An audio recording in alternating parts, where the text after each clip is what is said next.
Dr. Timoti Te Moke.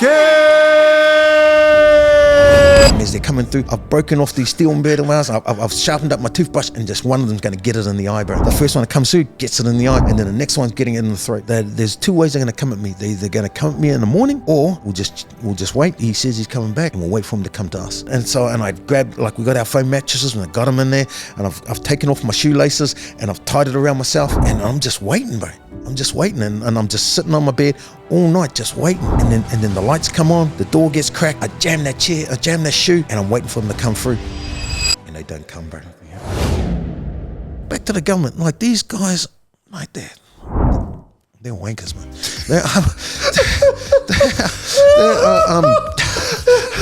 The judge will go, you're useless, you're hopeless, and then you'll go to prison. You'll go to Mount Eden. And that's what happened to me. I was 16, got remanded in Mount Eden prison at 16.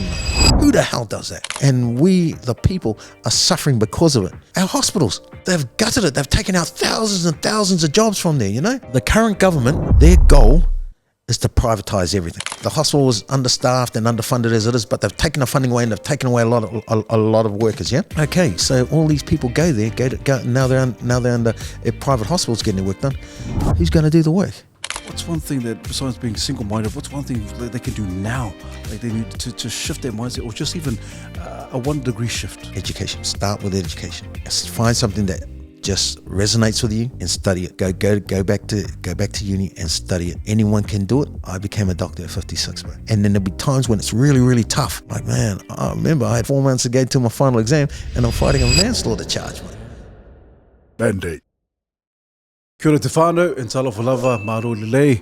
Welcome to Mandate, where we navigate fresh perspectives and nothing is off the table. Tonight's guest was born in the Bay of Plenty, but now resides in Tamati, Makaurau. He's been in Tamati, Makaurau for many years. A place called 275 or Mangere or Mangele, South Okilani. But the man has also lived over the ditch in Australia as well for some time. But he's back in Aotearoa, but also lives in Papatoetoi. And so the man is an incredible individual, a wealth of experience, but also is a best-selling author in Aotearoa, New Zealand, and the book called, yes, let me grab the book, The Unlikely Doctor. And yes, of course, he is a doctor. He's a doctor at Middlemore Hospital. And so Whānau has an incredible story to share. Please put your hands together for the man himself, Dr. Timoti Te Moke.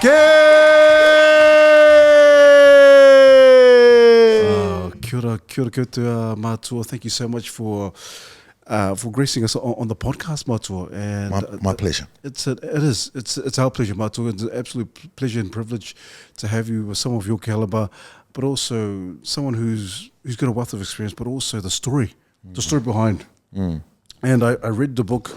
Mātua, and I tell you, Mātua, it was one of those days today. It was quite busy today, but I couldn't put the book down. I really couldn't put the book down, and I was reading it, thinking, man, is this some sort of movie script or something? What is this? And some of the life events that you have gone through, and some of the things that you have seen that people who think normalized or ordinary folks would never ever imagine or witness. And so Mātua, I thought, where do we start, Mātua? Because such a colourful life, but also where you at right now. Or maybe we can start with that, Mātua. You as a doctor, because doctor. There's Māori doctors, there's Pacifica doctors, but your journey in terms of becoming a doctor was very, very interesting. So Mātua, tell us a little bit about your journey in terms of you now as Dr. Timoti. Thank you. Kia ora, malo. So I'm a doctor. I work at Middlemore Hospital. I'm currently in ICU. I don't think. I know that that's where I'm going to end up. I'm going to end up an intensivist in ICU because that's my jam, man. It's awesome. And I discovered that I wanted to go to ICU when I was down in Wellington, because you do clinical years. So when you start off at medical school, you do what's called the competitive year, and so you go down and you compete against thousands and thousands of other people, all vying for 300 spots on medicine that year. And I went down and I went and went down as a postgrad because I had a paramedic degree. And my pool that I was competing against was a lot smaller. It was about 50. But the thing was, I did really well, but the people I was competing against were just crazy smart, man. The example is the average mark was 97.5. That's just to be average, mate. Just to be average. 97.5. Man, there was no way I could compete with that. But my grades were good enough. So what happened is I didn't make the cut that year. I had to go back to being a paramedic. And I had to sit out another year and then apply the following year. And that year I applied through what's called, what is it called? It'll come to me. I had to apply for it anyway. And then what that entailed was going down for a interview. And so I went down for the interview and absolutely smashed it. And then I came back, I went back onto the ambulances. And then I think it was in maybe, I want to say August or something. I've actually just delivered a patient to Middlemore, and like what happens when you're a paramedic, there's two of you, and one job you'll do the driving, and your partner, they'll go in, they'll deal with the patient, and if they need to go to hospital, they'll take them to hospital. And then once they've delivered them to hospital and they've handed over, then you swap over, and then you go from being the driver to being the paramedic. And so I was the driver at that time, and I remember pulling into the bay. We were unloading the patient, and then the paramedic took him in there. My job was then to just clean up the ambulance, and then I went down. I sat in the bay, and I looked at my phone. And I had an email, and I opened it up, and it says that I've got into med school, and I'm thinking, man, this is awesome, man. The thing is that it was just crazy. It was surreal. I'm thinking, man, this is I'm going to start medicine in next year. I'm going to start medicine in February, and I'm thinking, wow, what am I going to do? And there's a couple of things. One thing is I thought, you know what? This is really funny. I had a really crappy car, right? I had this Toyota Camry, but it was an awesome car. Toyota Camrys are awesome cars, man. Like me and my cousin, that year that I went down for the competitive year, we drove down in this Toyota Camry, this beat up Toyota Camry. It was mean, and it made it down there, made it all the way back. But I'm thinking, you know what? I'm gonna be a doctor. I should drive a doctor car. So I went and put myself in heaps of debt and bought a Lexus.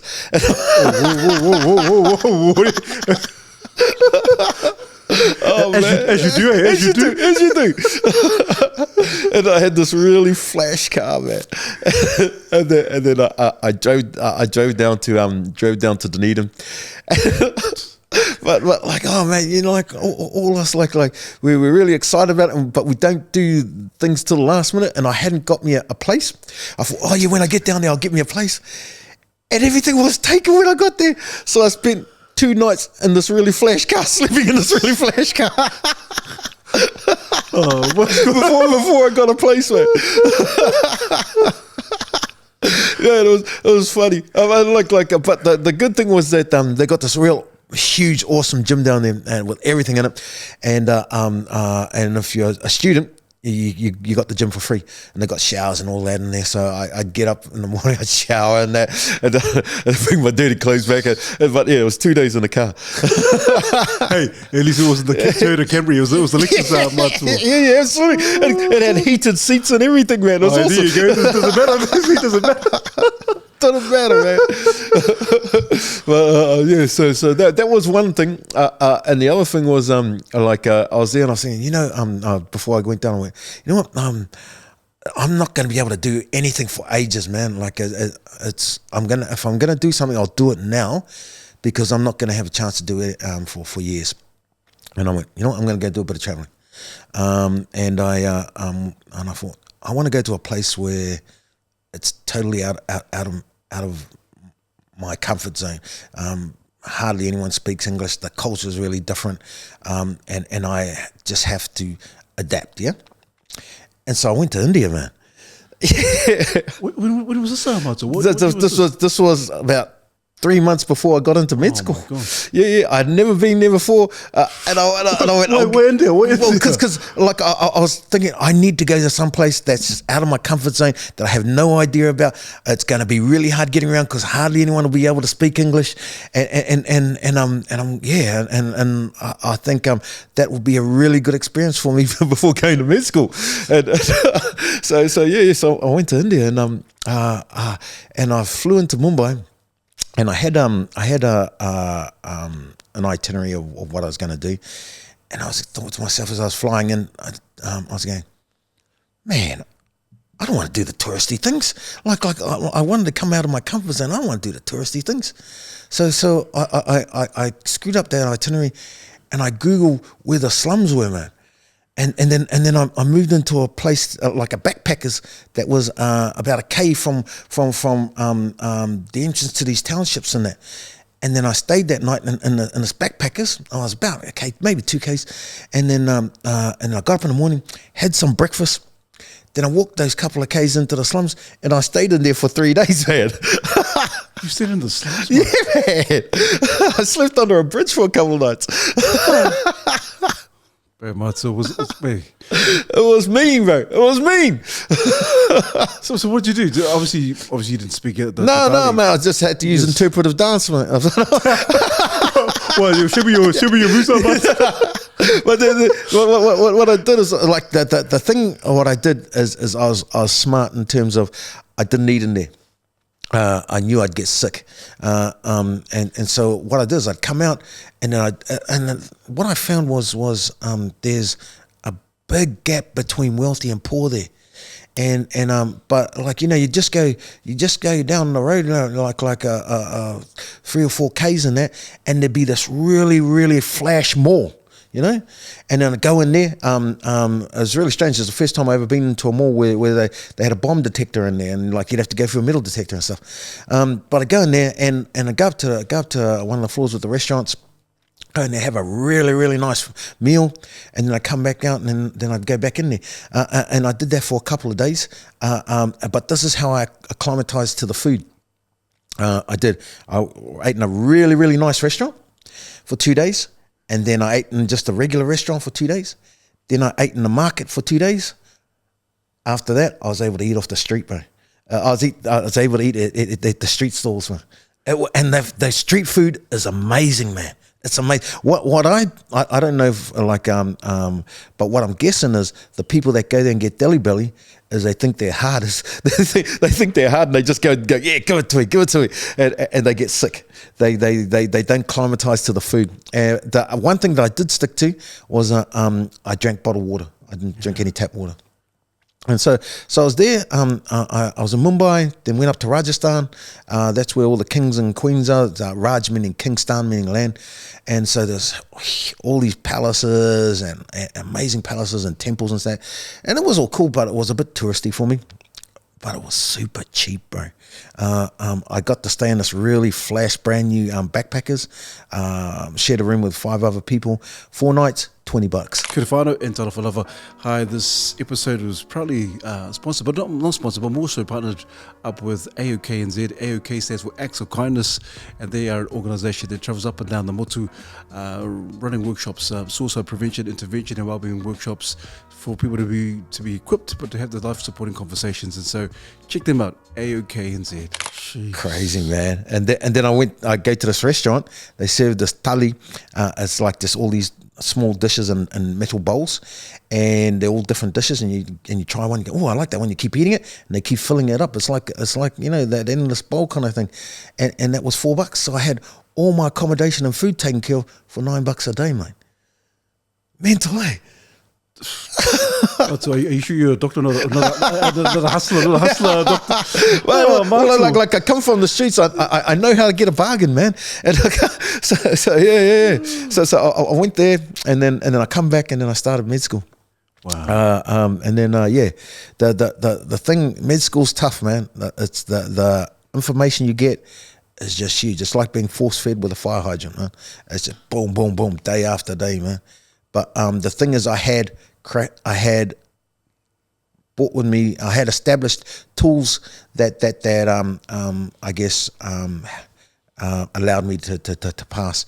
Like, and here's like where I think I kind of different than the guys that I grew up with. I grew up with 19 other guys, yeah? I'm the only one that's not in prison or dead. And it's not that I'm smarter than them. There was a lot of them that were heaps smarter than me, and a lot of them that were better leaders than me. I think where I was different was that I was alluding to this before. You know, when you grow up and you grow up in the South, and you grow up as a kid. Well, back in that day, it was even more precarious in that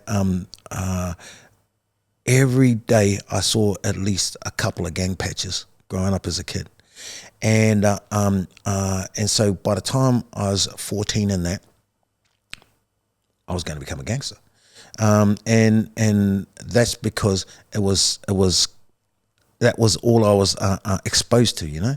And so when you're exposed to that for all that time, you believe that that's your potential. Your potential is to do that. Like your potential is to become this gangster, and that's the way you're going to put the power on. That's the way you're going to put food on the table. That's the way you're going to put a house over your head.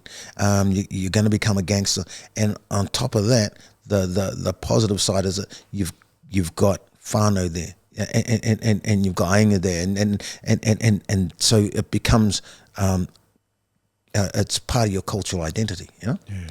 And so the thing where I'm different, I think, is that I experienced all that.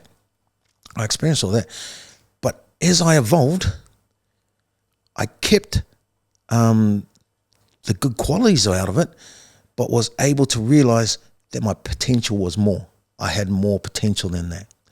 But don't get me wrong, I've never had that moment where, you know, like you see in movies and that they come to a crossroads, they make a decision, they take that turn, and then their life changes from that. Yeah. Automatic change. Yeah. That's never been me, man. It's always been just little increment things that happen over my life that amass to this evolved perceived change in reality. And I talk about this in my book, in that there's these little intricate moments, and some of them you don't even notice. Some of them you do notice, but you don't think that they have anything to do with anything at the time, you know. And I'll give you an example. I'm in Waikato, and I'm sold up, and I'm just finishing a year, got about three weeks to go, and I'm in this gang. And I'm celled up with another gangster, yeah? And he's got some weed, so we spark up, and I'm off my face, man. And I'm Waikato, I'm in West North. So the U side is, you've got West North, West South, and then on the other side you've got classification, and then you've got Central. And then I was in West North, and I'm staring out through this thick ass glass with these bars to it, yeah? And I'm staring out at the most brilliant sky I've ever seen. And you know, like, because I got 3 weeks to go, you'd think, I'll be thinking, oh, what I'm going to do when I get out, I'm counting the moments, the people I'm going to see, the stuff I'm going to do. Nah, man, the first thing that popped into my head was, I'm coming back. And the next time I'm coming back, I'm never leaving. And it was no emotion, no nothing. It was just fact. And the thing is that I knew I was coming back, and I was coming back either for a charge that was so bad that they would never let me out for, or I was going to come back, stuff is going to happen, and I'm going to end up dead. That's one of the two things. I'm never leaving. But then the next thought was, well, it doesn't have to be like that. And maybe it was the weed talking, I don't know. But the thing is, the thing was, it was one of those moments where it went, it doesn't have to be like that. I didn't know what it had to be like, but it didn't. I didn't have to be like that. And it was one of those small increment moments, and they'd all add up, because within a year I'd pulled out. Yeah. There wasn't a decision I woke up one day and said I needed to go. It was all these other little things that had built up into this perceived reality that, yeah, it's time for me to leave. But then I had what I had amassed in there and skills from that life was I amassed skills of survival. I amassed skills of having this focus, this single-minded focus. When you join a group, you join it and you join it for life. So your focus is just that group, and that's it. There's nothing. You're going to live your life this way, and you're going to do this, and no one's going to stop you. Yeah, and you end up having this just a single-minded focus, and I had that. And I've been utilizing that all the way through, the single-minded focus. But I've been able to adapt it to realize the potential of the environment that I'm in at the time. And I think that's what's different between me and the brothers I grew up with. They didn't have that realization that they had the potential for more. And even if they did, they didn't have the ability to adapt the tools that they had to that situation that they had at that time. Yeah, I tell you, Mato, I'm glad that you touched on that, because I got that chapter right here on page 92. Yeah, and I love what you said, because everything I read, I was just getting excited. Like, oh, yeah, I read that part. I know that part that Mato was talking about. And the cool thing about it, Mato, maybe I can just add to this, because when I'm reading your book, you said that you maybe because you probably wasn't the smartest or the strongest, but I read from the book, and there's several times you mentioned that you were like a man who kind of, you just not a loner, but you stood on your own. And it is, because you mentioned that you became an accidental gangster. Yeah, I'm not a gangster. I'm a man who marches to my own beat, so to speak. Yeah. And I love what you said, because it says already, and I'll read it because I love it. It says right here on page 92. It says, "I can't explain why it happened, but it stuck with me. It really doesn't have to be this way." Like you said, Matua. And like you said, it wasn't like automatic, like bright lights came and then something came in. No, there was none of that. Angel came in. No. It says, in the stories like mine, people are always looking for the moment, the exact minute when things change forever. I'm here to tell you that's bullshit. It is bullshit. It's bullshit. It doesn't work that way. Life isn't a fairy tale. There's no Hollywood script. Choirs of angels don't suddenly appear, but for sure, when I look back, this was a critical episode, one where something prompted me to reconsider my ways, what was happening with my life. Of course, it's not the case that from that moment on, everything changed in an instant and stayed that way. Matua. That's exactly it, bro. Like I left that prison 3 weeks later, still a gangster, bro, and still with that single focus of being a gangster. But like what had happened is that there was little increment things that happened through that year that added up, that came to a perceived reality. This is not for me now. Wow. Yeah. It's amazing, Mato, because for someone to go through what you've gone through, and I know we know someone over the neighborhood or someone in the neighborhood, probably similar stories, not exactly the same, who's gone through some stuff, abuse, whatever it is. And we know that sometimes in our Pacific or Māori families, or whānau, there's some things that happen, they're kind of swept under the floor, and sometimes we know. And what the saddest thing about it, Mato, is, and you mentioned it several times in the book, that you were there, adults were there, teachers were there, or people in the system who were supposed to like care or duty of care, just did nothing. Yeah, and here's like the thing is that at that time in that era, it was so rampant what was happening that I think that they just felt weak and unable to take on a burden that's that big. I am so happy that things have evolved since then.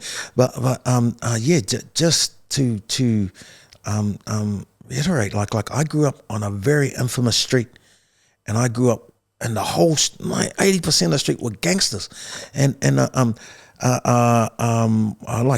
like 2 houses down from me was a whānau that were all one group, and then down the road is to the other side of me, 3 houses down the street was a family that was all another group, and then across the road up a bit is a family that started another group, and so they were just all over. And I grew up, and I knew how to I guess integrate and maneuver and walk through these environments with these people, and that's why I was able to for such a long time be my own man, because I grew up in that, and there was more than one occasion where at the time I was asked to join, and I'd go nah, I'm good, and because I came from the hood, because I grew up with these people, they accepted that, yeah.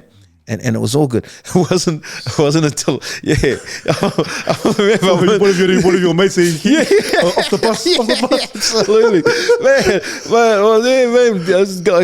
I got passed up by proxy, man. It's like I'm there, and I'm in Hillary House, and it's and I'm looking over this balcony, and the buses are coming in, and these are for the people working in the community, and the most the lowest ranking job is dairy farms. Everyone hated the dairy farms because you had to get up really early. You milk the cows twice a day, and then you'd go up early in the morning. When you go to milk the cows, you go up and you try and put these cups on there on them, and then they'll lift their legs and they just kick you in the head or something, or they lift their tails and they'll piss and shit all over you, mate. And so you just come back just covered in it, and you'd have to do that twice a day, and no one wanted to do it, but it was better than going back up top and being behind bars. And so they put up with it. And then one afternoon, I'm leaning on the balcony, and I'm looking down, and then some of these guys get off from the dairy farms, get off the bus, and they're walking over, and then I see one of the bros that I know from the streets. I'm like, "Hey, bro, how you doing?" He goes, "Hey, bro," and he throws me this gang sign. And I go, "Oh yeah, cheer, bro, cheer." And I don't throw anything back, but then just down the other end of on the balcony is this group that I knew, man. And they were in this other group. And they were just staring at me, man. Yeah. And okay, they just turned their backs on me. Now I'm in that gang, bro. Yeah. I got nothing, but now I'm in that gang, bro. And now I've got to live with politics. I've got these politics that I have to learn. I knew them. I had these politics that I had to live by. Now, the thing is that there were I guess positives in terms of there was security, there, and there was a system of where you were able to get stuff and stuff like that, and so that stuff became accessible to me. But now I had to eat in a specific time, eat at a specific place. I could only hang with specific people. Yeah, and then the politics happened. Like I remember one time, I'm in West North, and the groups, they have their own separate line that they line up for dinners or stuff like that for, and you know what normally kicks it off is you'll get a new person coming in, and because we're young, we're just bulletproof, man, you know, and so we'll get one coming in that's just, yeah, man, that they are just got something to prove, and we're all bulletproof, and we'll go, yeah, okay. And so the one morning he comes into my cell and he goes, "I'm going to take over their line." And I go, "What?" He goes, "I'm going to take over their line." I go, "Yeah, I pay." And like, you can't say no, man. You can't say no. I go, yeah, that's us. And so he goes down and he walks to the front of their line, and I walk with him, and we're standing there, and then they just look at us, bro, and it's just about to get on. Then all of a sudden all these screws turn up. Yeah, man, because it was man, it got that close, man. It was ready, and so the stuff is, that's the politics that I had to kind of assimilate to. And I understood it. I knew it. And don't get me wrong. Like because I'm that type of person. I made the decision. I was man enough to accept that decision, and so I jumped in with this group, and that was me. And then I had that single focus. And it was, but I got to say that single focus has helped me. It helped me through med school, helped me through a lot of stuff, man. Just going, I'm going to do this. And it doesn't matter what happens. It doesn't matter who puts what in front of me. I'm going to get over it, and I'm going to do it. Yeah. Jeez, Mato, because it is several times in the book you say you were in survival mode. Survival mode. Absolutely. You just got to keep going. Survival mode. And I laugh because even before you were accidental gangster, they took you to CT. Corrective training. Even now, this into the politics and this party right now, say, hey, let's do some boot camps. Boot camps going to work. Even back in the 80s, they're doing boot camps. So you join the boot camp to be fit, and, militant, and then not realizing that the trauma's still there. Absolutely, man. Like the thing is, man, boot camps don't work. I did the original boot camp, bro. I was in Rangipo. And mate, it was it was tough down there. Like I went down the middle of winter. It snows, and so we get up 5 o'clock in the morning, and we're doing PT in the snow with shorts, sand shoes, runners, and a singlet, and we're down in the snow, and after PT, your hands are blue, man, because they're just that cold. You spend the next 20 minutes on a chair with them wrapped around the light bulb, just to try and defrost them. Yeah. And then we go to ablutions and that, and we clean up, and then we go have breakfast and stuff. But the thing is, man, that it was full on army training, but all it did for me, bro, was made me fit, made me disciplined. And it increased my anger, bro. Here's the one thing that I think was my saving grace out of there, is that when I got out of CT, I was not picked up by a charismatic leader with resources. This is the dangerous. Like now, we've got charismatic leaders with resources.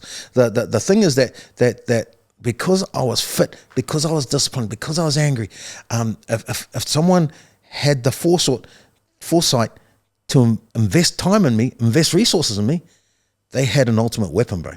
Yeah, they had an ultimate weapon, bro. And this is what we have today, as they are creating, if I was back with a group now, this is what I'd be thinking.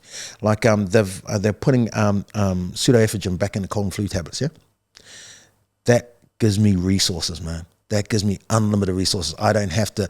I don't have to bother trying to work out the intricacies of getting it into the country. I've got it here. Yeah, I've got the resources for my empire. And then they're training these guys that are coming out fit, disciplined, angry, and able to take orders. I've got my weapons to protect my resources and grow them, create my empire. And I would say, thank you. That's what I would say. But the thing is, they do have intelligent, charismatic leaders now. We didn't have them back in the day. Well, we had intelligent people back in the day, but we had a different kind of understanding, or not different, a different kind of culture. Now it's become more business, and that business has sparked this intellect within these gangs that wasn't there before. Yeah, and so we've got these charismatic, very intelligent, highly motivated leaders with resources.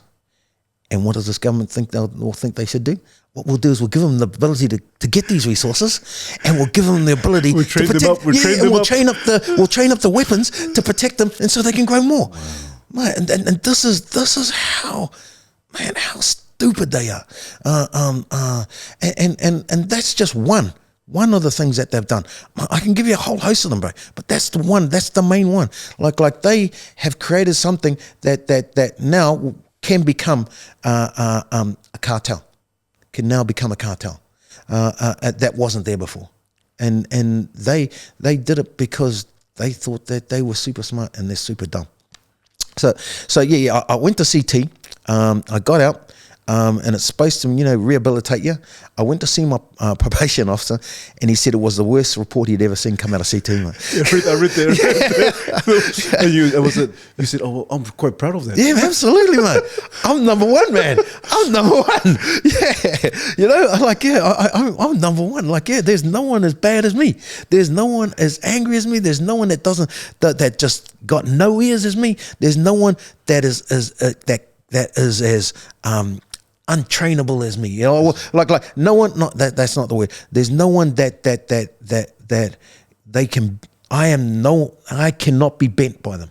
I cannot be bent by them. Yeah. And I took that as a badge of honor, mate.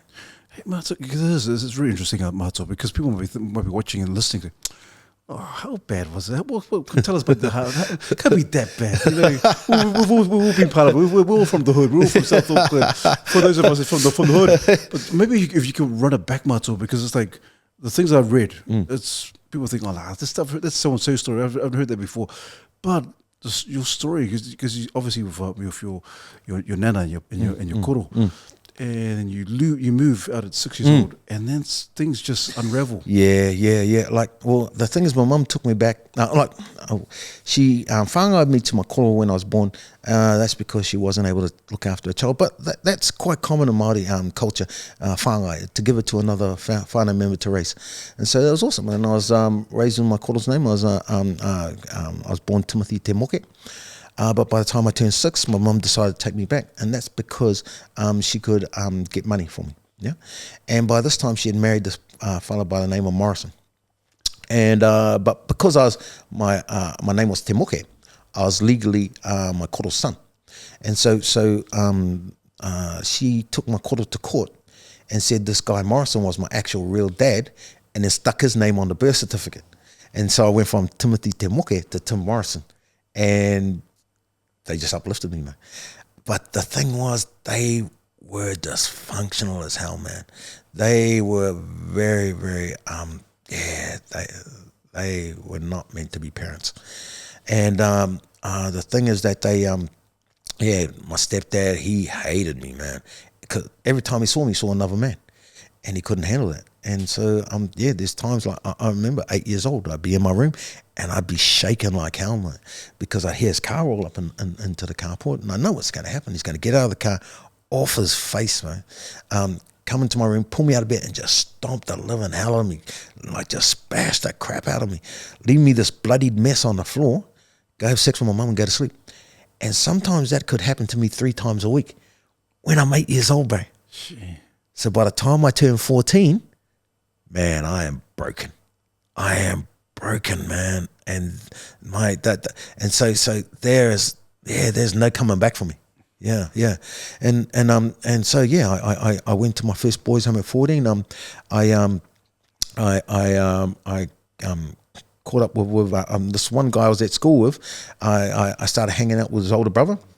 And he actually taught me how to fight. He used to get into a lot of fights, and he took me through my first couple of fights, and then we got caught trying to break into a house, and I ended up in Awaraka. The thing is, it sounds really sad, but I enjoyed it in Awaraka, man. The chocolate milk, and the strawberry milk. Got chocolate and strawberry milk. You got the chocolates on the weekend with movies. You get to drive around the van sometimes. And I wasn't getting bashed, or I was still getting into fights and that, but I wasn't getting like that, getting just the shit kicked out of me and bloodied, and so I really enjoyed it, man. Like I see now, look back at it now and go, nah, man, it was preparing me for prison. Nah. It wasn't good. But compared to where I'd come from, I was feeling good about it.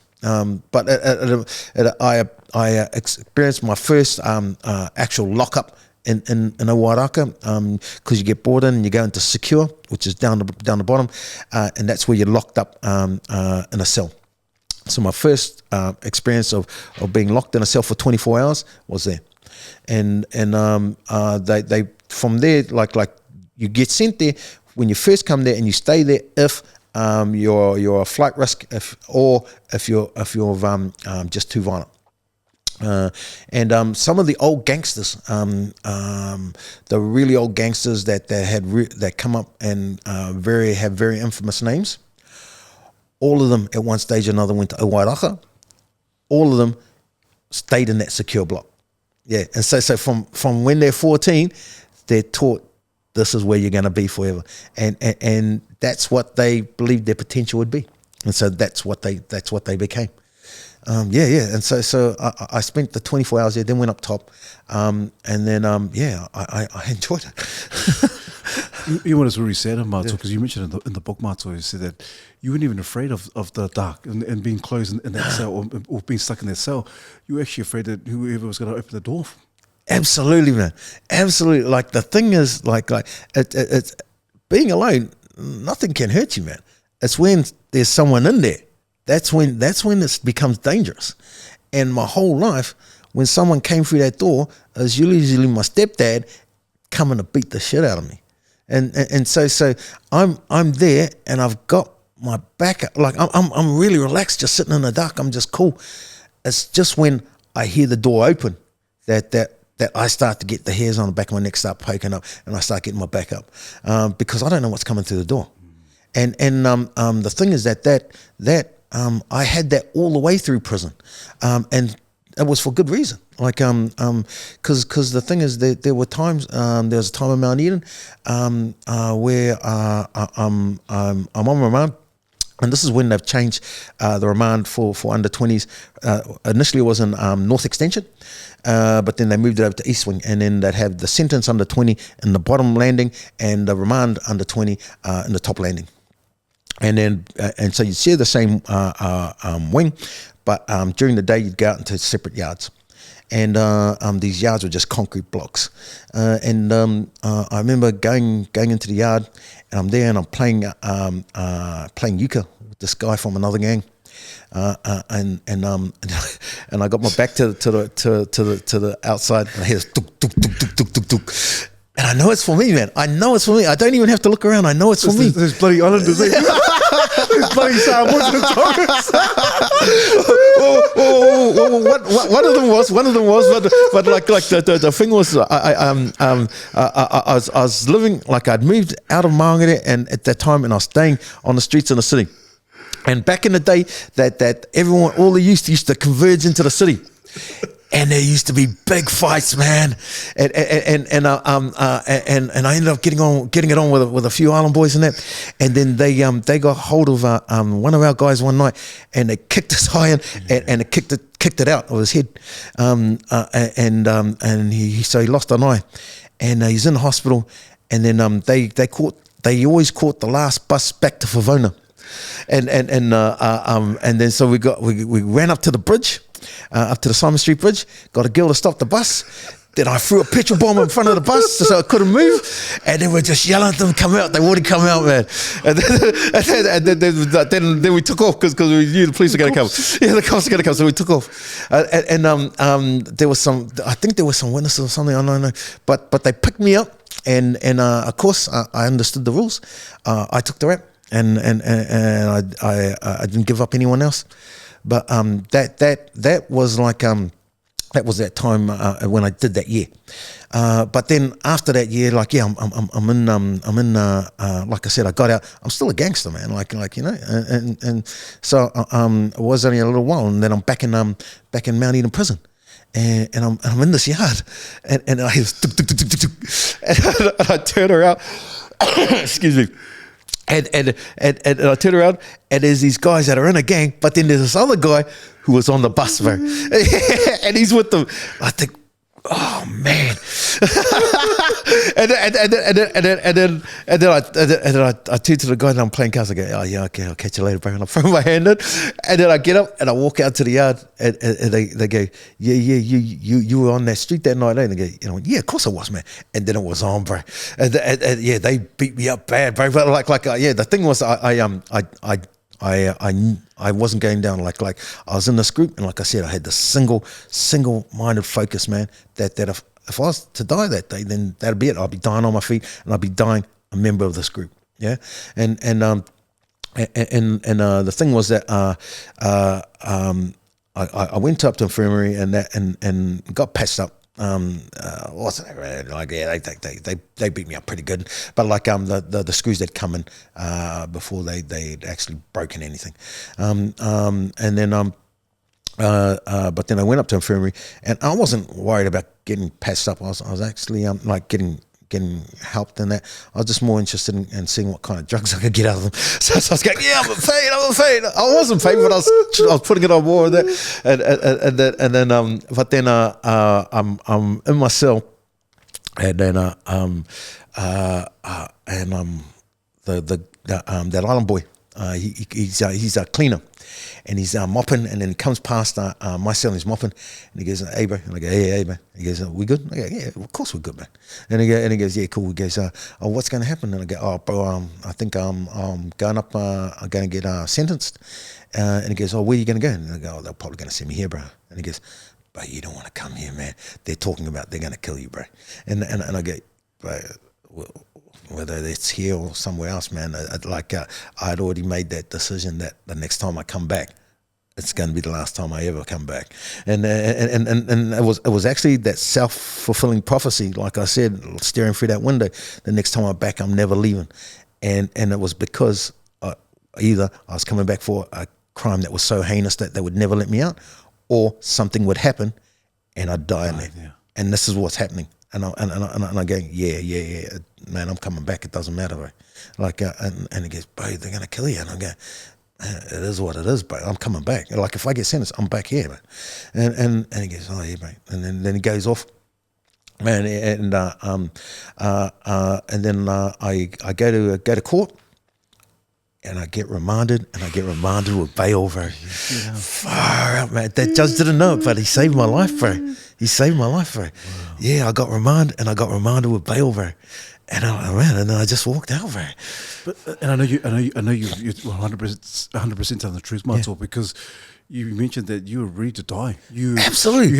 You tore the mattress around you. Absolutely. Your toothbrush and all that. So man, you were ready to die. Like what's happened is I was thinking to myself that there's two ways they're going to come at me. They're either going to come at me in the morning because I think, well, maybe he's going to go and we'll just get him now, or we'll just wait because he says he's coming back, and we'll wait for him to come to us. And so that night I didn't sleep, man. And like what I did is I got my sneakers, I got my runners, and I put them by the door, man. So what happens is, as soon as that door gets cracked, I just jam it underneath that door, and so it just jams shut. It won't stop them forever, but it'll slow them down. So only one can come through at a time. And as they're coming through, I've broken off these steel bed wires. I've sharpened up my toothbrush, and just one of them's going to get it in the eye, bro. The first one that comes through gets it in the eye, and then the next one's getting it in the throat. And I had it in my head, man. And yeah. Are you a surgeon now, Bubba? Not yet, bro. But yeah. That's what I had in my head, bro. That's what I had in my head. And if I'm gonna die, I'm taking some of yous with me. Yeah. And so I grabbed, like, we got our foam mattresses, and I got them in there, and I've taken off my shoelaces, and I've tied it around myself, and I'm just waiting, bro. I'm just waiting, and I'm just sitting on my bed all night, just waiting. And then the lights come on, the door gets cracked, I jam that chair, I jam that shoe, and I'm waiting for them to come through. And they don't come, bro. Nothing happens, man. They're waiting for me to come down. They're waiting for me to come back. And I go to court, and I'm standing there, and I get bail, bro. I get remanded, I get bail. I get far out. And so when people listening to this, Mato, they think, "Oh, wow. What a that's how the story ends, and his life changes. Everything happens. Because you move over to the ditch. Yeah. And you mentioned business, and so you end up being, obviously, maybe you can elaborate, you owning your own business and security, but you go over to the ditch, and it just gets even more colourful. Well, the thing is, here's the thing, eh? Like I said, even that moment there didn't push me ahead to get out of the gang. Well, it took a while after that, but it was a very memorable moment, yeah, and part of the evolution. But then I did decide to get out of the gang, and it cost me a hell of a beating. I knew, I accepted it. Like I understood what when I joined, I was joining for forever, and don't get me wrong, I had done it to other people that left, and so I knew it was coming, and I accepted it. But now what it gave me the ability to not have to live by those politics. And I'm a good worker, so I got some work, and I got some good work, but I was still had that mentality. So all I was doing was just spending the money on drugs and alcohol, and just getting really shit faced. But I did work out that I saved up enough money to go to Australia. Went to Australia, worked there. But now I'm in Australia. I'm not having to live by those politics, but I've still got that same stuff in my head. Here's the thing though, if it doesn't matter where you are in this world, if you still got that same stuff running around in your head, you act out the same. So for a while there, all I was a little shit in another country. That's all I was, mate. Yeah, and so the thing is, what the thing was, that I didn't have a group of people that I had to live with, and follow these politics with, and so I was able to do whatever I wanted, and they had cheap, heavy drugs there. The drugs that they had there were heavier, they were more accessible, they were cheaper. So I became a drug addict, bro. And I became a raging drug addict. I was ending up using a weight a day, which is about back in the day it was about $400, be a couple thousand now. And so you have to do nefarious things for that. And so I was doing nefarious things for that. But again, I was on this road of evolution. I had learnt these skills. Well, I just got to update the skills I'd learnt empathy and compassion and love from my grandparents. I'd learnt a way of surviving as a youth from 6 to 4, from 6 to 14, because of having parents like that, learning survival skills, how to lie, how to steal, because I remember going to school and my breakfast and lunch would consist of the packet of biscuits that I stole from the Wickham Way shops each morning, bro. Because they all the kids used to congregate around there, and I'd go in the morning because there's so many kids that the shopkeeper couldn't keep an eye on us, and I'd steal a packet of biscuits, bro, and that'd be my breakfast and lunch for the day. And so that's what I did. Each morning my breakfast and lunch would consist of a packet of biscuits that I stole from Wickham Way shops, and so I had those survival skills. And then when I went to prison, I developed skills around a single-minded focus, around being able to express violence in a way to intimidate people, to achieve goals. And so I had this, and then I moved to Australia, and I'd adapted those to the environment, to do nefarious things, to get resources for these drugs. And then and so I became a drug addict for a few years, but again, little increment things happening, push forward a couple of years, and then I've got to another part of my life where I've gone, this is not for me. So then I go into Adelaide. I was down there. There was a guy I knew down there. I hung out with him for a night, got off my face that night, and then went to stay at the bridge for a week or maybe 2 weeks. I'm not sure. Salvation Army Bridge, while I was waiting for a spot in the drug rehab. Because at the time, the Salvation Army Bridge only did alcohol; they didn't do drugs. And so I actually detoxed myself, and I just mate, I was super sick in Salvation Army Bridge, and I was just it was a terrible time. But I got up to the rehab, and that was another skill that I learned when I went in there. It was the first time ever I sat in groups and started hearing my own story, and started understanding the things behind why I was doing stuff. Yeah, I started understanding why I was taking all these drugs. I understand why I started understanding the why things would trigger me. Yeah, and it actually touched me, man. And I was going, wow, this is crazy. And I started realizing that this stuff is happening to me, and this is the reason why I feel so bad, and this is why I feel so empty, and this is why drugs help me to feel more.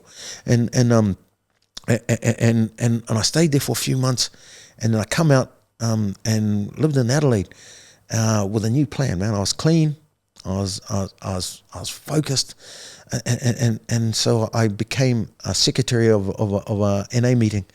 It's called the Absolute Beginners. And as a Friday night, it's for people that are just starting to want to get to clean, and it was purposely had on a Friday night because that's the night when the weekend starts. Yeah, and that's the most vulnerable night for people. And I was a secretary there for 2 years. It was awesome. Every night, Friday night for 2 years I did, and I really got a lot out of it. I really got a lot out of the people that came, the support and the understanding in that. But then also, again, I'm evolving, man. So a couple of years down the track, I'm clean, I'm doing well, but I need to progress. And that's when I was playing rugby league at the time. And there was this Māori boy who played league in this other team. But I knew he used to do security for work on the pubs and clubs. And so I hit him up. I go, oh, bro, can you get us some work? And he goes, yeah, sweet. You just got 2 things. You got to go down and see the boss. It's this Māori part Fijian guy that he runs the company, and he teaches taekwondo. He's got a taekwondo club down here on a Monday and Wednesdays. It might be Monday, Wednesday, and Friday. I'm not sure. He goes, yeah, go down and see him. And the other thing too is you got to come play for us now. And I went, yeah, okay. So I changed clubs, went to play for him, play for his club, and then I went down to see his boss. And then I remember going in one night, and he's got all his guys there, and then training and stuff like that, and they're all like sparring and stuff like that. And I go, oh yeah, so and so sent me, said maybe you could help me out with some work. And he goes, oh yeah, cool.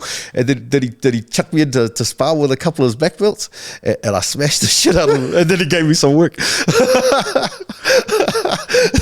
And so I'm working now, man. And the thing is, it's good work, bro. Like he had pubs and clubs at night, and he had shopping centres during the day. Full-time work, man. So I was doing the shopping centres during the day, clubs at night, and so like when the Thursday to Saturday nights, man, I wasn't getting any sleep. I was just working maybe 18 hours out of the day, but it was good. It was really good, and I enjoyed working in clubs because I'm young, and it's a good like club scene. It's really good, you know. I'm enjoying that. I'm not getting out of it and that. And I got to admit, like, bro, I'm good at violence and I enjoy it. And so I'm good at, I enjoy going there and things popping off and having to take care of it. And so I'm living life, man. And also too, they loved it because I'm not drinking and that.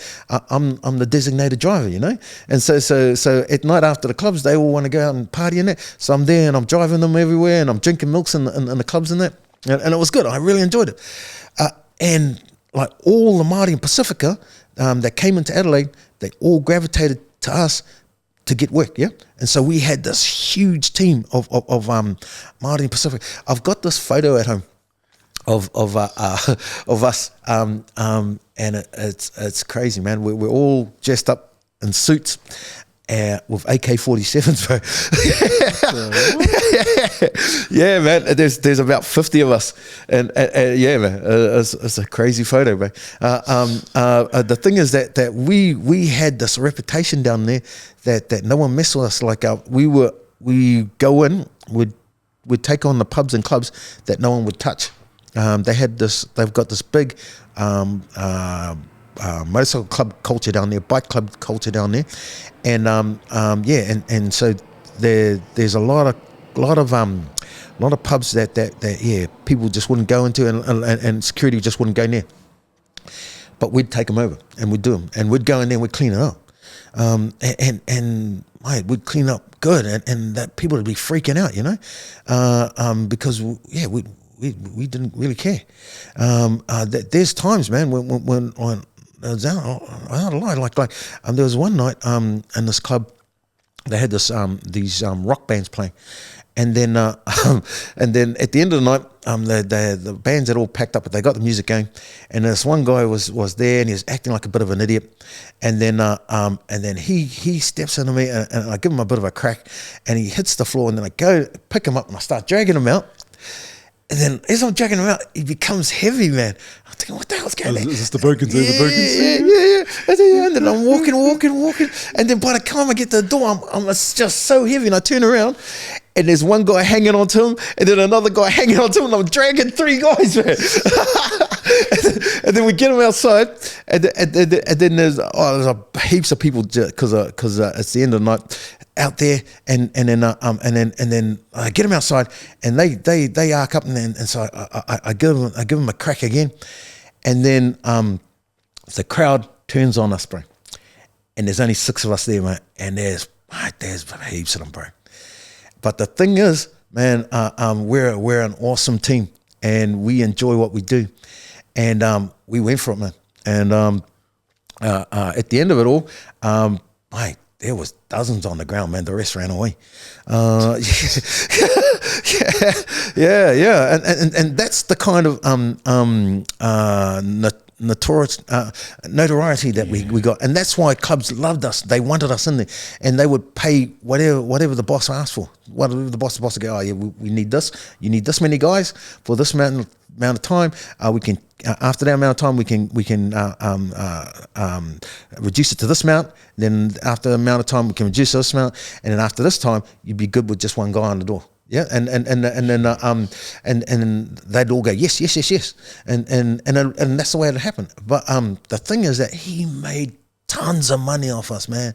He made unbelievable money off us. I tell you this in the book. He lives on his street. It's a small street, but by the time I left, he owned his whole side of the street, mate. That's how much money he made. His whole side of the street, mate. He owned everything. Yeah, we made that much money from him. It was crazy. Wow. Yeah. And I did. I remember reading there was one time, obviously he got to his head and so forth, and three of your mates. And it's just a lot of craziness. And I think that's why it's so incredible, your story, Mato, because people think, nah, that can't be true. Oh, that's just the normal way it is in South Auckland. If you're Pacifica Māori, if you go overseas, and that lifestyle of being a gangster. But it's truly incredible. It really is incredible, Mato, because I know, I guess we can carry on with all the other stuff. You joined the gangs and you were ranked as well. And because of your smarts, you kind of knew that there were some things happening. Absolutely. You knew that, so absolutely. You knew the game. But here's the thing. Here's the I forgot to mention the what I'd learnt when I went to Australia, right? Over here, because of colonisation, I'm the bottom of the barrel, and barriers are put in front of me, from the day I'm born to prevent me from achieving any kind of potential, to prevent me from understanding that I have potential. Then I went to Australia. I'm not the bottom of the barrel anymore, the Aboriginals are. The thing is, I am no longer the bottom of the barrel. The Aboriginals are. Well, I shouldn't say the Aboriginals, because that's a colonised name. The Kuris, the Nungas, those are the only 2 names I know. But there's other names that of those people, and they are the bottom of the barrel.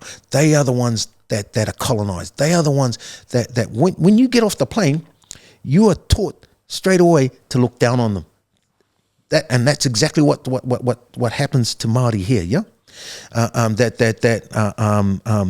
I got off the plane, I'm taught that the Nungas, the Kuris are worthless. They can't be trusted. They're filthy. They're disgusting, and that's exactly what's done here to prevent me from realizing my goals. Yeah, and so the thing is, because I'm no longer the bottom of the barrel, I don't have those pressures, and so because of that, I start realizing that I have potential. I start understanding that I have potential. That's the difference. And then when as it went on, I started understanding not only do I have potential, but I have the potential to realize that potential. Yeah? That's where and so I'm evolving now, bro. I'm evolving, And then I got my own business. Yeah. and things started going really well. I started making money. I've got my own house. I bought my own house. I bought a car. I've got all of this stuff. I'm realizing my potential. I understand now that I've got potential. I know now that I've got potential, way more potential than what society had said I had. And not only that, I've got the ability to realize this potential. And then that went sour. Like I got married, but the thing was I'd never been in a healthy relationship, so I got married to a person that was just as broken as me. And of course, it's not going to work out. And so within a year, I'm back using drugs. I'm not sticking needles in my arm, but I'm back using drugs. And then everything just goes to the toilet. I lost the business, lost the house, lost the family, got divorced. And so I'm sitting there super depressed, and not knowing what to do. And then I think to myself, you know what? I tried my best. My best wasn't good enough. What I am good at is I'm good at being a gangster. And now I understand that I have potential and I have the ability to realize that potential. I'm going to be the potential gangster that I can be. And within 6 months, I'm sergeant at arms of the second biggest motorcycle club in the world. And I'm sitting in a room with very, very intelligent people making some unreal plans. And what I discover in that room is that I am also very, very intelligent. Yeah. And those are the skills that I've picked up. Those are the skills that I'm able to now grab hold of and mold them. And so I've Australia, it helped me understand, because I was no longer the bottom of the barrel, understand that I had potential. It also gave me, because I wasn't the bottom of the barrel, I had the opportunity to realize that potential. And then, as fate would have it, I ended up in a senior position within the second biggest motorcycle club in the world, and sitting in rooms with very, very intelligent people, and understanding that I'm also very, very intelligent. But like you said, it wasn't for me. It was good that I got there and got that exposure and started understanding more about me. But it was part of the evolution. And then I come home, heap of skills, nothing on paper, yeah. But also, I'm back to being the bottom of the barrel. Yeah. I'm back to that life of colonization, suppression. But I now know that I have potential. I have the ability to realize potential. I am super smart, and I've got the single focus now, man. That is just crazy. Man, Mato. Do you think that's the case, Mato? Because, you know, people go overseas or go to Australia, and I hear it all the time. They go to Australia, they come back, and hey, man, nothing's changed. I know you mentioned in your book, you come back, everything's still the same. People are still the same. People still there's something around our people. But when you go there and you come back with new eyes, new lenses, and you see that, hey, this is still the same. And you come back, and I love what you said in the book. You say, hey, I haven't seen the whānau, I haven't seen my cousins, and then it seems like there was an automatic, I want to go back and my heritage, my roots. Absolutely. Your identity is tangata whenua, is molded. Absolutely. That's the thing, is colonization, its first goal is to remove your identity, yeah? And to replace that with self-hate. And so being away and then coming home, this whole evolved being, I had regained my identity, yeah, and my self-worth, yeah, and because of that, I physically went in search of my culture, because now I understood what it meant to have a culture, yeah, and it was the first time I ever stepped foot on my marae. Yeah, and it meant so much to me. And the thing is that you're right. I came back and nothing had changed, and that's because colonization doesn't want change. You can't have change within the system, because the system depends on a master and servant. Yeah. And you can't have the servants become equal to masters, because then who's going to do all the servant work? Yeah. And so the thing is that nothing had changed, because colonization and the negative social determinants that have been put into this country prevents that change. And so I came back and I realized that was still going on. I'd come back with my identity, with belief in myself, and because of that, I needed to connect with my culture again, and I went out and connected with it. Yeah, that's powerful, Matsua. It's so powerful, but that you come back and then you see all this and like, how do I change it? Because some people could just come, oh, that's great, and not do anything about it, eh, Matsua? The trajectory is now changed. Like, Yeah. no, I need to do something about it. Yeah. And the cool thing about it, Matsua, is that you didn't just sit there, okay, well, this is the way it is. It's the way it is. You have a chapter in the book that says the activist. Yeah, absolutely. And even before going to Australia, Yeah, 1985, you're already in the march in Waitangi. Yeah, absolutely. I've always had like that bonding towards my people. I just didn't understand what it was. I come home, I connected with my culture, and I understood what it was. And the thing is, this is what I'm saying, is like, why it was so fortunate for me to never have those crossroad events where I just make one turn and everything changes, because I've evolved in this way. I've been able to like use the tools that I've learned at the time to help me and be able to adapt them to help me in a situation now. And so I will never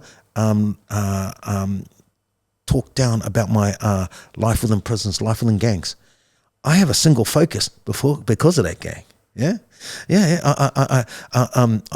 I have there's stuff that of course is awesome. Like when I'm at work, where mahi in hospital, and my affection towards my empathy towards my patients, that's the expression of my grandparents. Yeah, and so that I have everything that I was given or was exposed to through my whole life, and I've kept it with me, and I've been able to use it to adapt it to how I am now, and that's how it got me into paramedicine. That's how it got me into medicine. Like I failed 3 times before I got into medicine. Yeah, but I'm single-minded, and I know that I'm getting into medicine. It doesn't matter what anyone says, I'm getting in there. And I know that I have the potential to become an awesome doctor. And also I know that I have the ability to realize that potential. And I also know that I'm smart enough to bring it all together. Oh, man, Matsua.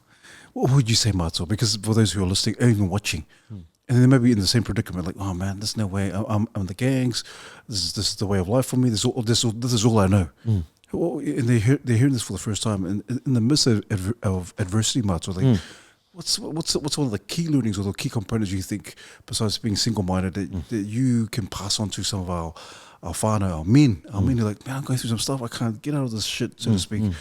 What can you say to those guys who are battling? Yeah, that's a good question. And there's not one thing that it's not. It's not how you bake a loaf of bread. You can't add yeast and then it rises, you know. But what I can say in terms of starting off the journey is that to understand that they are more than they think they are, and they are even more than that. Because when I was 14, there's no way I'd think I'd be here now. Yeah, there's no way when I was in prison. There's no way I'd think I'd be here now. When I'm waiting for those guys from downstairs to come up, there's no way I'd think I'd be here. Yeah. So there's no one thing that anyone could have said to me at any of those times. When I'm sticking needles in my arm, there's no way I think I'll be here. There's no one one thing that someone could say to me at that point in time that would make me go, oh yes, this is it. Because it's not a crossroads, bro. It's not a decision you make to go down. It's an evolution, bro. It's an evolution, and what needs to happen is that they need to understand that they're in this moment. They have the tools. They have the ability. They have the potential. They just don't, because of their environment, because of the way society has put barriers in front of them. They're unable to see it. They're unable to understand it. But for what they need to know is they need to know that they are more than they think they are, and they're even more than that. And to understand, when you start understanding that, then slowly but surely you start to evolve, bro. Yeah. I like that, Mato. Evolve. Evolve. You, Bro. you have to evolve and be progressive in your Absolute. involvement. In your Absolute. involvement. I hope you don't mind me asking this because this government. Yeah. I know we took the boot camps. Yeah. I know we talked earlier on about the free lunches and so Yeah. forth, and your friend. Yeah. But in terms of what you've seen in your lifetime, and what you've seen in this government and previous governments, Mato, what are they doing wrong? And from your own experience, Everything. straight away. The thing is that the government, it's been getting more and more. Both sides are becoming more and more conservative. What's happening is that more and more big businesses are having more and more say in how our country's run and how we need to live to provide the working capital for them. Yeah.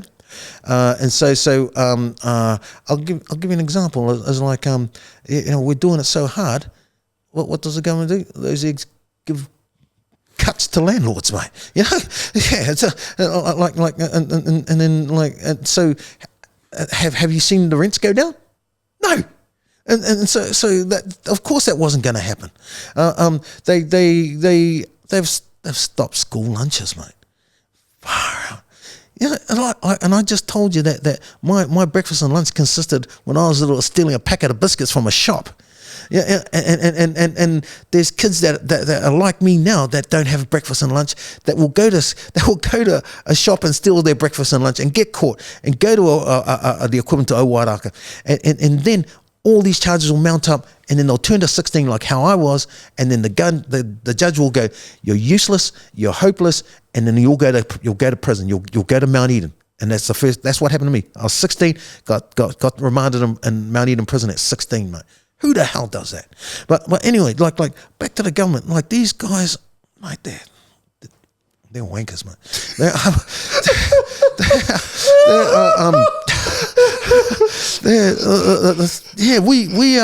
We are at a crossroads. Well, not at a cross. We're at a time where like I said, businesses are dictating our policy, and we, the people, are suffering because of it.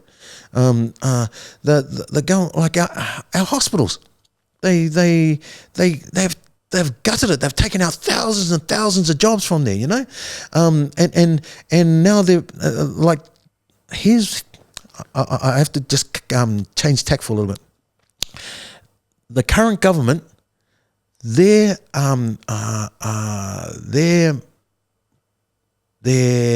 mandate, not their mandate, but their goal is to privatize everything. Yeah, they're about big businesses running everything. So we'll go back to the hospital. They've gutted out the hospital, and like the hospital was understaffed and underfunded as it is, but they've taken the funding away and they've taken away a lot of workers. Yeah, and so now what they've done is they've made the problem worse, and how they're fixing it is they're putting heaps of people that have been on the waiting list for surgery, and they're putting it into private hospitals. And they've transferred those numbers there, going, oh, we don't have the staff, we don't have the equipment, we don't have the facilities, the resources to help these people. They're just such a huge line. What we'll have to do is we'll have to grab them and put them into private hospitals, and the private hospitals will take care of them. And so they've made the problem worse, and then used business as the excuse of used that problem as an excuse to transfer these patients to private hospitals to work. But here's the other problem. Okay, so all these people go there, now they're under private hospitals getting their work done. Who's going to do the work? There's no staff. That staff are going to come from public hospitals. Because who's going to train them? No one trains them, only public hospitals. So they're going to take the staff, public hospital to the private hospitals. And this is how they're going to turn everything private. This is it. This is what these wankers are doing, mate. And so the thing is that like where we are at the moment, like we us that are suffering from negative social determinants, all of a sudden, it takes us longer to get into hospital, longer to get the services that we need.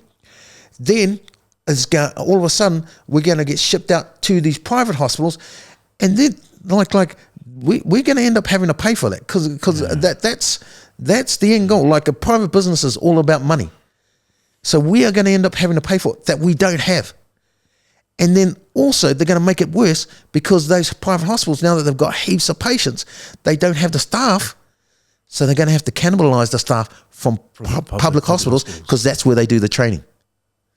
So that they can't train in private hospitals. They can't do the training because they're not allowed to.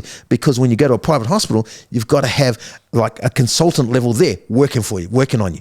You can't have just people learning. So these people have to come from public hospital, because that's the only place they do the learning. That's the only place they do their training. So they're going to grab all the people there and move them over there. Jeez, Matsu. They're just increasing the... They're increasing everything. Yeah, it just seems like it's just making things worse. Well, this is... And like, we'll talk about prisons. Like, they're now coming boot camps, and it's part of becoming stricter, more harder on crime, harder on criminals, giving them longer sentences. There's not one study that shows the benefit of being harsher on crime. There's not one study that shows the long-term benefit of being harder on crime. They all show worse statistics. Now, the thing, so it doesn't make sense why they would do that. The only time it makes sense is when you're privatizing prisons, because that's how they make money, bums and beds, man. And so that, like, the thing is, you keep those prisons full. Yeah. Private prisons make money. That's it. And so the end goal for all of them is to turn this place into to privatize it, so big companies run this country. And that's why we've got big companies at the moment having so much of a say, because that's where they want it to be directed. And we've got these weak politicians, these weak as hell politicians, like just going, yes, do, yeah, give me some money and do it. So you're telling me, Mato, if that's the case, Mato, so it's not even about trying to rehabilitate these men and get them better, and get them out. Let's just get some more people. Let's just get an influx of them. Just keep on coming. Keep it like a cycle, like a chain. Absolutely. I'll do a bit of a segue here. With the book, it's given me an opportunity to do stuff with it. And one of the opportunities I've had is I've been able to get an audience down at the Office of the Ombudsman. Not the top management, but some of the management down there. The goal is to recommend that the book goes into prisons. Goes into drug rehabs. Because the thing is that, it's good that the book's being read by people, but the most vulnerable people, the people that actually need it, aren't getting it. Prisoners, every prisoner should be able to read that. Every person on drug habit, with a drug habit, should be able to read that. Every person in Housing New Zealand or in WINS need to read that. Yeah, and so I went down there with to talk to them with the goal of getting a recommendation. Of course, because it's government red tape, it's going to take more than one conversation, but I'm ready. I'm ready for that. Now, the thing with this is though that I lost my train of thought. I was just going. Oh man, we'll have to come back to it, because I've totally lost where I was heading to. No, it's really interesting. I like what you said. Like, even mentioning Housing New Zealand as well. There's part in the book where the tendency, if you're not your nan. And all that, and then also the water pipes and all that kind of stuff. No support, no help. No, nothing, man. And well, the thing is that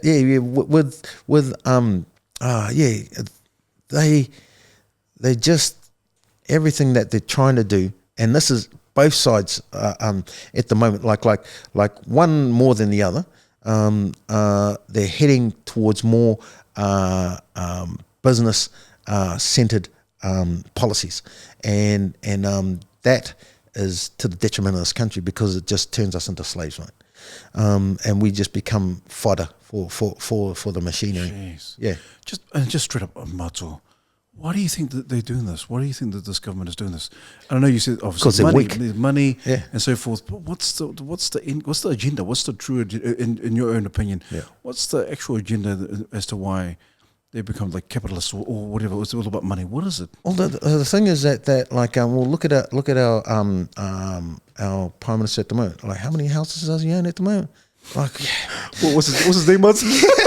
Luxon, man. His name's Luxon, man. Yeah. And he owns a bunch of houses, man. And so yeah, and here's the utter greed of the man. Like he gave himself those tax breaks, given the landlord tax breaks. He's made heaps on it.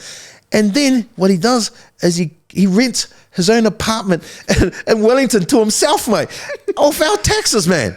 What the hell is that? And like the thing is, it's not just him; it's other politicians as well. And that's where we are. We're in a point where you've got people in positions that say that they're very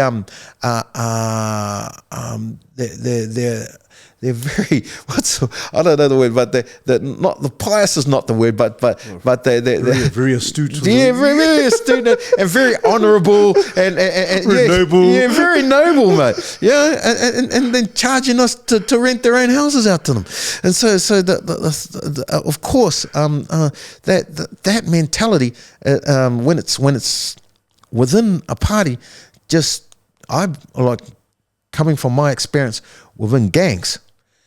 When that comes through, it just manifests, and then the whole gang just takes it over. And so I'm pretty certain that because their leaders are doing this, everyone's doing it in there. Yeah, and that's the mentality of the group, because that I experienced that mentality while I was in a gang, and it becomes very tribalistic, bro.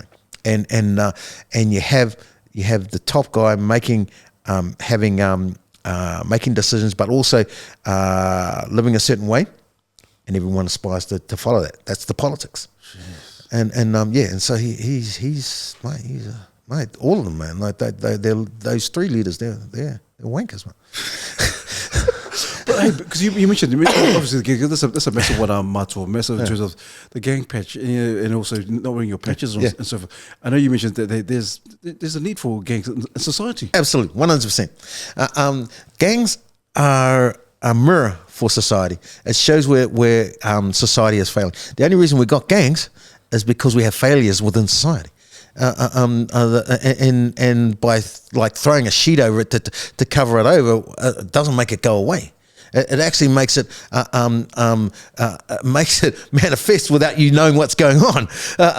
So like by taking away gang patches is like throwing a cover over that mirror, and so you don't get to see actually how it's manifesting. You don't, and it doesn't actually see how much you're failing. Yeah. So now that because they've taken gang patches away, how much has the crime reduced since then? You know, how has that reduced any gang membership? You know, it's like nothing, and that's because they've gone, we'll just we won't look at it, and so it won't be there. Like, how stupid is that, mate? And because you can't, it is connected, it is joined to society, and it is a mirror of where we're failing. And to try and get rid of the patches by throwing a cover and literally throwing a cover, it doesn't get rid of the failings, man. It makes it worse. Mato, because it's very interesting. Obviously, you mentioned that, hey, we are the bottom of the barrel, our people. And so when I hear that, I think, what do we need to do, Mato? Obviously, education, and I love education. I remember you in the book. You said Mary Kay's. Absolutely, Mary Kay's education. So, what else do we need to do to combat, to upskill, to be better? Well, I think we need to support each other. But here's another thing. And I think my book for this. It's given, like I said, it's given me opportunities to that I would never have in the past. Yeah. And one of those opportunities is I got to speak to these very, very flash people at this very, very flash place called the Northern Club. It's right in the middle of the city. It's all the judges and that eat there and that kind of stuff. And I got talking amongst these really, really flash people. And I went. I agreed. Like for the purpose of that they walk and talk in environments that I will never ever be part of. And I went there with the specific intention of, planting seeds, and that for the first time ever, there'd be at least one that would be an advocate for us in that conversation. Yeah. And I actually I believe that I actually connected with a lot of people there, and it was really, really good. And that is where I think it also needs to be effective. We need this whole country to understand where we are. And it's not like, it's so easy to say, that stuff is them and they need to pick themselves up, because it's not. It's all about us. Like I was alluding to this earlier, I'm a doctor now, but I should have been a doctor 30 years ago, yeah? And the only reason I wasn't a doctor 30 years ago is I had to overcome all these barriers to get there. And no one should have to do that. But what happened is I missed out on my potential, 30 years of my potential. But what's just as important is society missed out on my potential for 30 years. Society was deprived of my potential for 30 years, for 3 decades, man. And so now society is actually, they are doing so well from me, from my work, from my money, from my ability to pay taxes. They are benefiting so much, but they could have done this for 30 years. Now imagine, if society had changed, and had a different mindset of investing into our people, how much we would benefit. This whole country would benefit. Like what we've got at the moment, and this is directly due to colonization and not wanting things to change. We would rather now, as a society, spend hundreds of billions of dollars keeping me poorly educated, keeping me without food, keeping me without a house, keeping me sick, keeping me in prison. We would rather spend hundreds of billions of dollars on that than spending a fraction of it to invest in my potential for the betterment of myself and this country. That's what we do as a society. And we have these people talking from the podiums in Parliament going, yes, we need to be harder on people. We need to do this, we need to do that, because they want to keep the status quo, mate. They want to keep the master and servant. Because that's the only way that system works. But what happens is that this country gets prevented from realizing its potential. Imagine how much better off this country would have been. Like I said, I grew up with 19 other guys.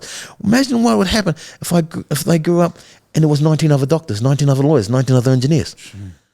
Imagine that. Imagine how much this country would have benefited. Now spread that out. Like 51% of prison are Māori. Right. Imagine what could happen if 51 of those percent of that population was actually investing back into the country. Jeez. Well, Mato, I can see I know where you got the fire in the belly. Absolutely, bro. Absolutely. And now the thing is now, and here's where some people would see me as dangerous, is that I have a vision for this country. I have a vision for its evolution. The thing is, and this is what I discovered when I come back, is just because I've evolved doesn't mean society has evolved alongside me. Yeah? And so I now have a goal. I now have a vision to help this country evolve alongside me. And so that's where I'm going. And the thing is, I'm going to do it. I'm going to do it because I've got a single focus. I'm going to do it because I have the potential to do it, and I have the ability to realize that potential, and I'm smart enough to do it. Mato, you want me to say amen, Mato, right now? The scary thing about it, Mato, I believe you. I really believe you. Because you've seen a lot, you've been through a lot. And it's often always the conversation, what's wrong with our people? Why are we in the bottom of the barrel? Why are we just scraping it? Why are many of us in prison? Why are many of us in terms of no jobs?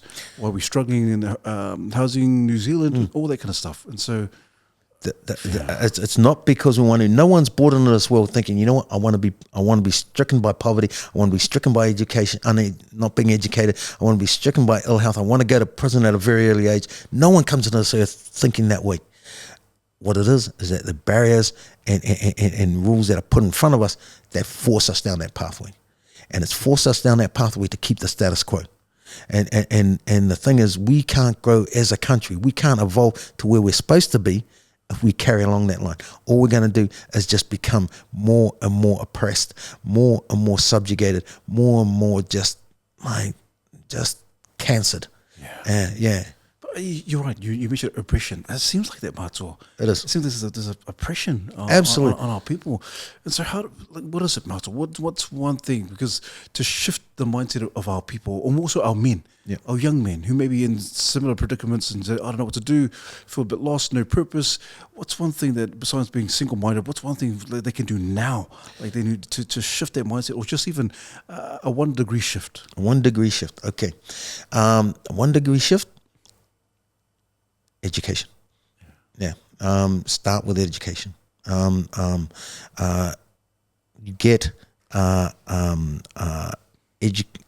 something that just resonates with you and study it. Go back to uni and study it. The thing is that anyone can do it. I became a doctor at 56, bro. Anyone can do this. Like it does. You don't have to study medicine. I didn't study medicine straight away. I just built up to it. So the thing is, you go find something that resonates with you, and you go to learn about it. And by learning with that opens your mind. But also it does something that's even more important. It starts creating that belief in you that you do have potential, and you have the ability to realize that potential. And then from that you can carry on. And once you got that, you start getting that focus, you start getting that vision, that single-minded focus. And then there'll be times when it's really, really tough. Like, man, I remember I had 4 months to go on my paramedic exam, and 4 months to go to my final exam, and I'm fighting a manslaughter charge, mate. Yeah. You know, and so the thing is, it's just you got to get up every day, put one foot in front of the other, and keep going. And the thing is, like, this is what I'm saying to everyone out there. It's like me, like you're like me. Your whole life has been hard, and so why should this be any different? You know, like you were born to this. You were raised in this. You know nothing but this. So when things become hard, you have the ability to proceed. You have the ability to move forward. You just got to have that understanding that you are more than you think you are, and then you are even more than that. Wow, Matua, malo, love Matua. I'm thinking of even asking you, I don't know if I should ask you this question in terms of the evolution, how are you going to start the evolution, but I'm just thinking maybe I'll just wait and see. Yeah. I'll wait and see. What's this page, mate? Yeah, we'll wait and see in Yeah. terms of what's ahead, Matua. Tell you, Matua, there's heaps of things that we could go to in different places, in certain parts of your life that we can revisit and so forth. And I don't know, but I'm mindful of time as well, Matua, and I know you're a very busy man, and so Matua, because I always ask this in terms of our guests, what's the legacy, and I want to ask you the same question. What's the legacy that when it's all said and done, Matua, and now time's up, what does Dr. Timoti want to be renowned for or known for when it's time for us to leave this earth, so to speak? Well, it's kind of on the last sentence of the book. It's I've got to a point now that I have overcome so much in my life that I am the quintessential product of every negative social determinant ever devised by society, and I've overcome that to achieve this. And I've got to a point now where I have the ability to create change, and I will create change, and I will create change in such a way that when it's time for me to leave this earth, the whole world gonna know my name. Just for there's nothing in politics about. Well, just on that, like there have been parties that have asked me to run in the next election for them. But yeah, we'll see. We'll see. Yeah. Oh man, Matua. Absolute pleasure, Matua. Absolute pleasure to have the cordial, and I see the passion. I see the passion when you start talking about tangata whenua, our people, your people, and also Aotearoa as a whole. So, Mātua, I want you to look at the camera right there, because there are some men who are listening and who are fired up, Mātua, think, oh, he's speaking my language. I understand what he's talking about. I can relate to what he's saying. He may be in hardship right now or struggling. Mātua, one word of encouragement for our men, our tane out there who are going through some hardship, who lack purpose, who just need a hand up. I've said it before and I'll say it again. You are more than you think you are, and you are even more than that. Kia ora. Kia ora, Mātua. Mātua, absolute pleasure. Thank you. And an absolute pleasure and a privilege. And Mātua, every guest that comes on, I always give them a gift. I always give them a gift. And I'm not too sure if you've seen any of the other episodes. At the end of every episode, I always give them a caricature. A caricature of a sketch. I sketch of how I envision our guest to be in the cartoon. And so, on behalf of the Mandate team, Mātua, this is for you. Oh, man, me. It's for you, my friend. Thank you so much. That's pretty cool, man. That's pretty cool. Yeah, man. Mahalo. And so it is absolute pleasure. And I wish nothing but the best for you, Mātua. Thank you. And I really believe what you said. Some of the stern words you said, hey, the evolution is coming. And the hope is that our people in Aotearoa, they stand up. And I think you said it, that we can't do it on our own. We need a movement of people. We need a movement of people who are like-minded, who are just going to make a move. And the thing is that there's something in it for everyone. Like for us, our people, it's actually achieving and realizing our potential. But for other people that come from more beneficial backgrounds, that come from that life, what's in it for them is that this country actually evolves to its potential, and we actually put into this country and help it thrive. Because like I said, this country missed out on my benefits for 30 decades, but we don't have to do that anymore. Yeah, and our kids don't have to do that. Yeah. Absolutely, and that's another thing. Well, that's another conversation about. I still want to have children, but yeah, we'll see how that goes. I'm a bit busy at the moment. Hey, you're a busy man. You're a doctor. You're a busy man. Absolutely. But Mātua, I do look forward, because Mātua, I would love to have you grace the podcast again, and the privilege of you sharing when the evolution or the revolution starts again, Mātua. And so, Mātua, thank you very much for that tele lava, kia koutou Mātua. And so, please don't forget to subscribe. Dr. Timoti Te Moke. Mandate.